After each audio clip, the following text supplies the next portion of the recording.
ఇదిగో మా టీవీ ప్రోగ్రాంకి స్పాన్సర్ చేయండి, మా టీవీ ప్రోగ్రాంకి స్పాన్సర్ చేస్తే మీకు ఉద్యోగాలు వస్తాయి, మూయబడిన గర్భాలు తెరవబడతాయి, సొంత ఇల్లు కట్టుకుంటారు, ఐశ్వర్యవంతులు అవుతారు అని అన్నారంటే ఇప్పుడు విశ్వాసం దేని మీద వెళ్ళిపోయినట్లు?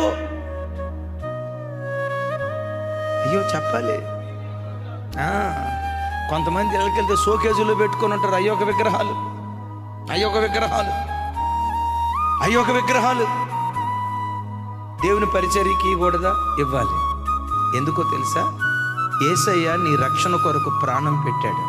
ప్రాణం పెట్టిన యేసయ్య కొరకు నువ్వు 10% కాదు, 20% కాదు, ఎంత ఇచ్చినా తక్కువే. నా కొరకు నా ప్రభు ప్రాణం పెట్టాడు. నా ప్రభు కొరకు నేనేమైనా చేయాలి. ఈ దేశంలో ప్రజలు ప్రభుతో తిరగటానికి సువార్త వ్యాపక నిమిత్తం నేనేదైనా చేయాలి. ఈ మనసుతో చేయాలి. కానీ చూడండి, టీవీ ప్రోగ్రాంకి స్పాన్సర్ చేస్తే పిల్లలు పుడతారని, టీవీ ప్రోగ్రాం స్పాన్సర్ చేస్తే ఉద్యోగం వస్తుందని, టీవీ ప్రోగ్రాంకి స్పాన్సర్ చేస్తే ఇల్లు కట్టుకుంటారని, ఇది విగ్రహ సంబంధమైన మూఢనమ్మకాలు.